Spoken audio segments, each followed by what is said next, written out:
If you walk into any watch boutique in the world today, the salesperson is going to start throwing words at you. Tourbillon, Perpetual calendar, rattrapante, minute repeater. They will say these words like you should already know what they mean, and most of the time, they're betting that you don't.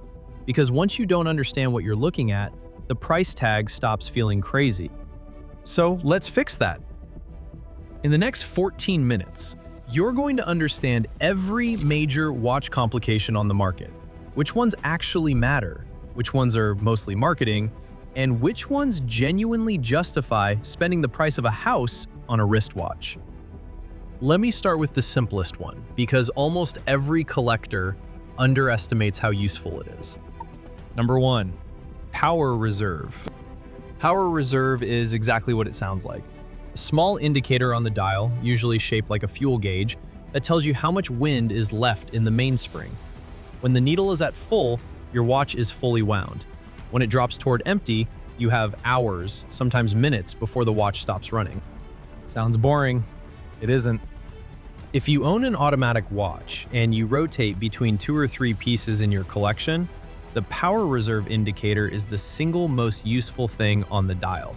It tells you whether you can grab the watch off the box and walk out the door, or whether you need to wind it for 30 seconds first. A standard automatic gives you about 40 hours of reserve. The good ones now offer 70 hours, which means you can take it off Friday night and still have it ticking Monday morning. Anything over 5 days is showing off, but it's the kind of showing off that genuinely improves daily ownership. Number 2, the chronograph. A chronograph is a stopwatch built into the watch. You have 2 pushers on the side of the case. One starts and stops the timing. The other resets to 0. The subdials on the dial track elapsed seconds, minutes, and sometimes hours. Now, every brand has a chronograph. Rolex Daytona, Omega Speedmaster, Audemars Piguet Royal Oak Chrono. They look similar from across a room, but underneath the dial, there's a real engineering difference between a column wheel chronograph and a cam-actuated one. Column wheel chronographs feel smoother when you press the pusher. There's a tactile click, almost like a fountain pen. Cam-actuated chronographs do the same job for less money, with a slightly stiffer push. The serious watchmakers will tell you the column wheel is the proper way. The accountants will tell you it costs 3 times more to build. Both are right. What chronographs are not in 2026 is necessary. You have a phone. The chronograph is style, history, and craftsmanship. That is the entire reason it still exists, and that's a good enough reason. Number 3, the GMT. The GMT complication adds a second time zone to the dial using a 4th hand, usually the brightly colored one, that points to a 24-hour scale. You set it to a different time zone and read both at once. Rolex made the GMT Master famous in the 1950s when Pan Am pilots needed to track home time and destination time during transatlantic flights. The 2-color bezel, blue and red on the original, separated day from night.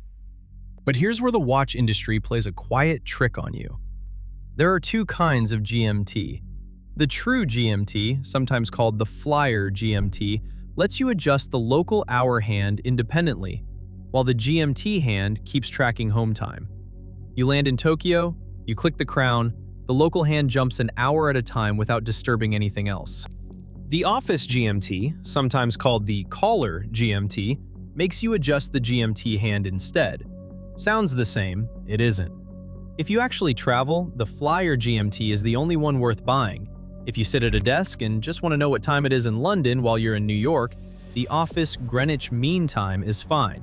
The price difference is real, and most buyers don't know the distinction even exists. Number 4, the annual calendar. The annual calendar tracks day, date, and month, and it correctly handles the difference between 30 and 31-day months automatically. So when April 30th ends, the watch jumps to May 1st without you doing anything. Same with June, September, November. The one month it can't handle is February. Once a year, on the 1st of March, you have to advance the date by 1 or 2 or 3 days depending on whether the previous February had 28 or 29. That's it. Once a year of fiddling. Patek Philippe introduced the modern annual calendar in 1996 with reference 535. It became one of the most copied complications in the industry because it gave buyers 90% of the Perpetual calendar's usefulness at a fraction of the cost. If you want a calendar watch and you're not trying to set a record for complexity, the annual calendar is the smart buy. Number 5. The moon phase. The moon phase shows the current phase of the moon through a small aperture in the dial, usually a half-circle window with a rotating disc behind it. The disc has 2 moons painted on it, golden against a starry blue background, and it slowly rotates as time passes. I'll be straight with you. Nobody needs a moon phase. Unless you're a fisherman or a farmer in 1870, the lunar cycle has no impact on your day. The moon phase exists because it's beautiful, and because a well-made one drifts only one day every 122.5 years instead of every 2.5. That obsession with accuracy on something completely useless is, oddly, exactly what watchmaking is about. If you've stayed with me this far, you already care more than the average buyer in a boutique. Subscribe to the channel so you don't miss the deep dives where I break down individual movements and the brands actually doing this work properly. Now we move from the romantic to the genuinely strange. Number 6. The jumping hour. A jumping hour watch has no traditional hour hand. Instead, the current hour appears in a small window on the dial, often at the top, and at the moment it changes, it physically jumps to the next number. 12 flips to 1 in a fraction of a second. The minute hand keeps sweeping like normal. The challenge is energy. Making a small disc snap forward instantly takes a burst of force that the mainspring has to be ready to deliver. Most jumping hour movements include a dedicated power reserve specifically to handle that jump, and a poorly built one will drag through the change instead of snapping cleanly. Brands like Audemars Piguet, Vacheron Constantin, and the smaller independent makers like FP Journe build excellent jumping hour pieces. They are not common, they are not cheap, and they are immensely satisfying to wear because every hour is a tiny event on your wrist. Number 7. The Tourbillon. The Tourbillon is the most marketed and least understood complication in the entire industry, so pay attention here. A tourbillon is a small rotating cage that holds the balance wheel and escapement, the parts of the movement that regulate timekeeping. The cage typically rotates once per minute. Abraham Louis Breguet invented it in 1801 to solve a real problem. Pocket watches, which spent their lives sitting upright in a vest pocket, were affected by gravity pulling on the balance wheel in one direction. Rotating the whole assembly averaged out the gravitational error. Now, here is the part the boutique salesperson will not tell you. A wristwatch moves around all day. Your wrist rotates. You drive, you type, you walk, you wave. The position of the balance wheel is already constantly changing, which means the original problem the tourbillon solved is mostly already solved by your arm. So why does the tourbillon still cost $200,000? Because it's hard to make. A tourbillon cage is one of the most delicate, intricate assemblies in mechanical watchmaking, and watching it spin under a sapphire window on the dial is genuinely beautiful. You're paying for the craftsmanship, the finishing, and the visual theater. That is fine, just know what you're buying. Number 8. The rattrapante. The rattrapante is the split-seconds chronograph, and it is one of the most mechanically demanding complications in modern series production. It looks like a regular chronograph, except there are 2 seconds hands stacked on top of each other. Press the start pusher, and both hands sweep together. Press a third pusher, and one hand stops while the other keeps going. Press it again, and the stopped hand jumps forward to catch up to the moving one. So you can time a primary event and split off to time a secondary event, all without resetting. Race timing. Lap timing. 2 cars crossing a finish line 3 seconds apart. That's what the rattrapante was built for. Patek Philippe, A. Lange & Söhne, and Vacheron Constantin make the most respected ones. Lange double split, which adds a second pair of stacked minute hands, is one of the most over-engineered watches ever produced, and it's a piece of work that even other watchmakers stare at. Number 9. The Perpetual calendar. The Perpetual calendar tracks the day of the week, the date, the month, in the 4-year leap year cycle. It knows that February has 28 days in normal years and 29 in leap years.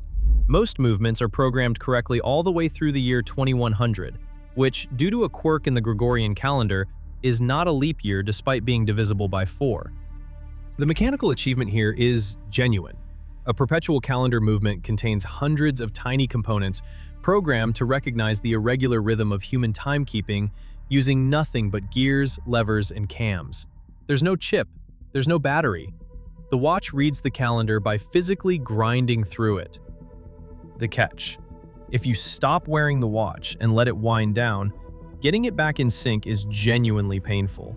You have to advance day, date, month, and leap year positions separately, sometimes through dozens of pusher clicks. Most owners just pay their watchmaker to do it. A perpetual calendar from a top maker starts around $80,000 and goes up from there. It is, in my opinion, the most genuinely impressive complication in regular production. The tourbillon is theater. The perpetual calendar is real engineering. Number 10. The minute repeater. This is the king, the most expensive, the most labor-intensive, the most prestigious complication in mechanical watchmaking. A minute repeater chimes the current time on demand using 2 tiny hammers striking 2 tiny gongs inside the case. You activate it with a slide on the side of the case, and the watch announces the hours with a low tone, the quarter hours with a double tone, and the minutes past the last quarter with a high tone. So at 12:37, you'd hear 12 hours, 2 quarters, and 7 minutes, all in sequence. The reason minute repeaters are so absurdly expensive is that the sound itself is the product. Every gong is hand-tuned. The case material affects the resonance. Steel sounds different from gold. Gold sounds different from titanium. Titanium sounds different from platinum. Watchmakers spend weeks adjusting the geometry of the hammers to get the right tone, the right rhythm, and the right pause between strikes. Patek Philippe minute repeaters routinely cross $500,000. The grand complications that combine a minute repeater with a perpetual calendar and a tourbillon can pass $3 million. So that's every major complication you're going to encounter in the watch world. Power reserve, chronograph, GMT, annual calendar, moonphase, jumping hour, tourbillon, rattrapante, perpetual calendar, and minute repeater. Here's my honest take. The complications worth the money for daily use are the GMT, the annual calendar, and a properly built chronograph. The ones worth the money as collector pieces are the perpetual calendar, the rattrapante, and the minute repeater. The tourbillon is theater, the moonphase is poetry, and the jumping hour is the quiet weirdo that almost nobody buys but everyone respects. You don't need to own all of these. You probably shouldn't even try. But the next time you walk into a boutique and someone tries to dazzle you with vocabulary, you'll know exactly what they're selling and exactly what it's worth.